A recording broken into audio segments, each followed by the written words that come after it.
Today you learn about what makes objects float in water. We all know that some objects float and some sink in water, right? I have a tub full of water here and I have different objects and we can experiment. So what do you think makes things float in water? Alright, so to understand that, I'm going to tell you something. Anything that is somewhat submerged or fully submerged in water has pressure, forces working on it. They work from sides, they work from the top, and they also work from the bottom, right? So there's pressure from the top, there's the gravity pull, and you understand gravity pull is what we call weight of an object. So there's gravity pull, and gravity pull is towards the earth, downwards, right? We know that. There is, however, another pressure that water exerts on any body that is submerged in it, which is upward, an upward thrust. And that's what is called a buoyancy force.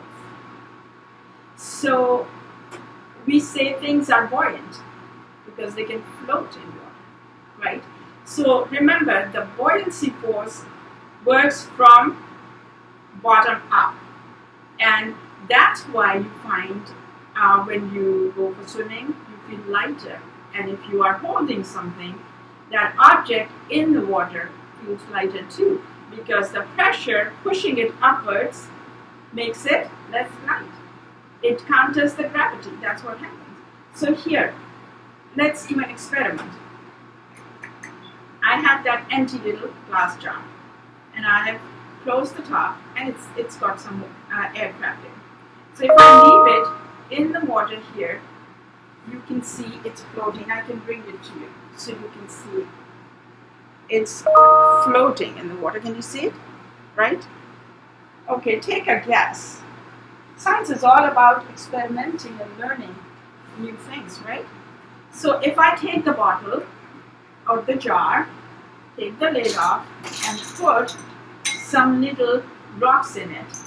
Let's see if the bottle behaves any different than how it did the first time. What do you think is going to happen? Take a guess.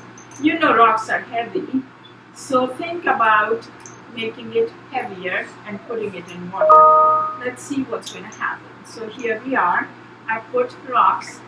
We put the lid back on, just like so, and we again put it on the side as we did before. Oh, did you hear the thud? It landed right at the bottom.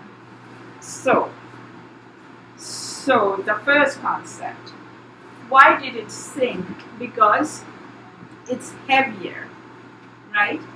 There's another word that we can use for heavier. It is more dense now because we have more stuff in the same, more weight in the same space. We put more weight by putting heavy rocks in it, so it became dense. So it is dense. Density counts, 1, right?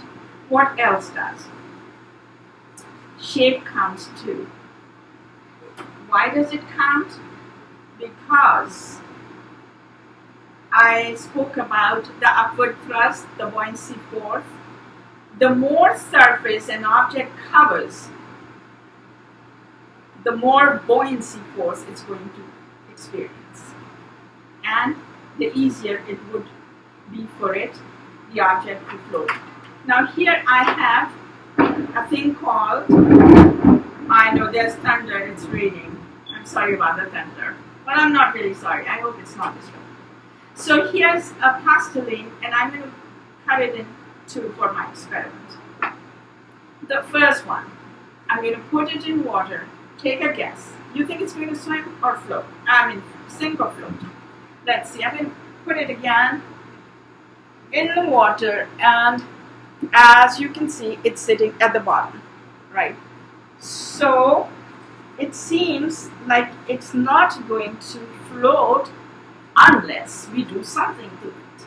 So why don't we change its shape and see if it still sinks or if it's able to float. So what I'm doing is I'm increasing the surface area, and here we'll compare in a minute after I'm done shaping it. So I'm making it more flat, wide, and expanding its surface area, just like so.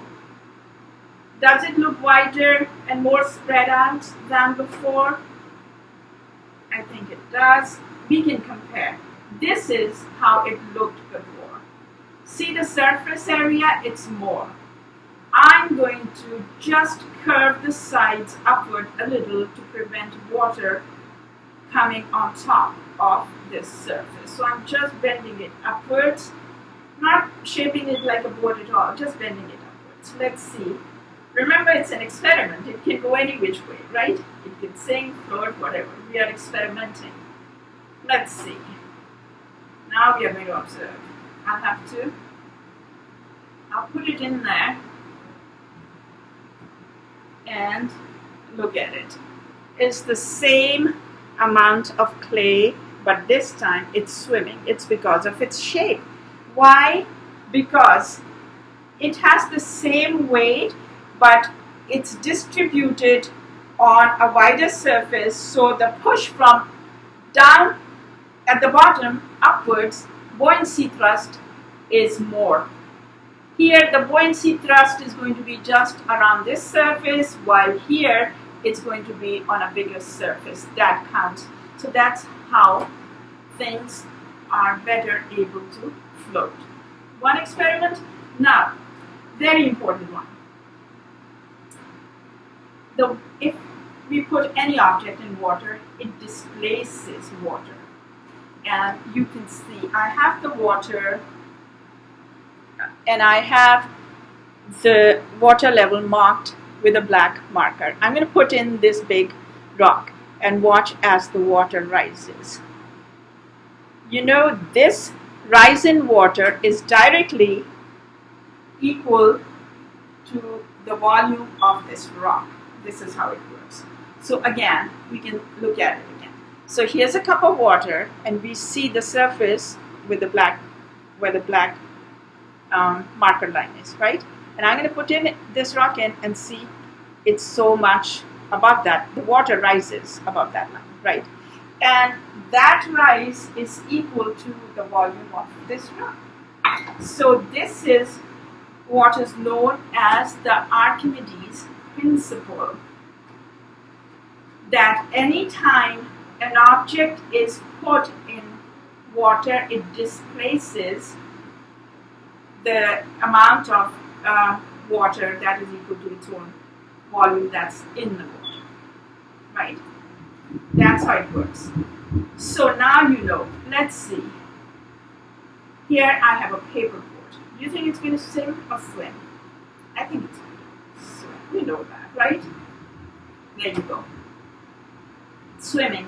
Why? Because at the surface, it has a surface that is spread out, and the buoyancy force pushing it towards this way upward is more, and also it's not as dense. It's very light, right? So that's why it can float. Also remember, when you go swimming, when you're in water, when you go to the pool and you swim, notice when you have your lungs filled with air, like take a deep breath and hold. You are more buoyant than when your lungs are empty and you just blow out. Empty lungs and you are in water. You are a little bit less buoyant. Why? Because when air fills your lungs, air is very light. It's not dense at all. So it adds that lightness to your body and makes it a little bit less dense for the volume that is in the water, right? So that's why. I know some concepts are deep, but understand a few things. Buoyancy force is the upward force that is applied on any object that is either partially or fully submerged. If the buoyancy force is more than the object's weight, then obviously it's going to float. If it's less, not the entire weight actually. Let's see, the buoyancy force, if it's more than the volume that a thing displaces. We just spoke about the Archimedes principle and how it displaces, bodies displace water when they're partly or fully submerged in water, right?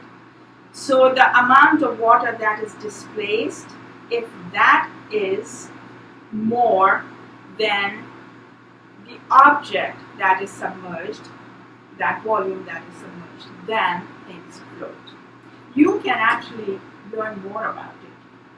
So the buoyant force is the force that pushes things upward. It's directly opposite to the gravitational force that pulls things down. That's one thing to remember. And second thing is that there are different forces from four sides, from all sides actually, on an object or body that is in water. And the third thing is the shape matters. The shape of an object matters when it comes to either floating or sinking. Objects will sink if they are dense and there's little surface that experiences buoyancy force. If they're spread out, then they cover more surface of water and experience more buoyancy force, and that helps them float a little bit better. I hope you enjoyed it, and do experiment at home. You just need a clear cup of water, maybe, a sizable rock, some modeling clay. This one floats and this one sinks. And maybe an empty little jar and some little rocks to put in. You can experiment. And of course, if you know how to make a paper boat and experiment with this. So, before I leave you to have your own experimentation done, just a reminder, please visit our website www.hplcd.org to find all kinds of interesting links, things to read, things to listen to, and activities to do. Also, please do visit us on our Facebook page, HPL Facebook page. So till next time, enjoy experimenting and see you again. Thank you. Bye.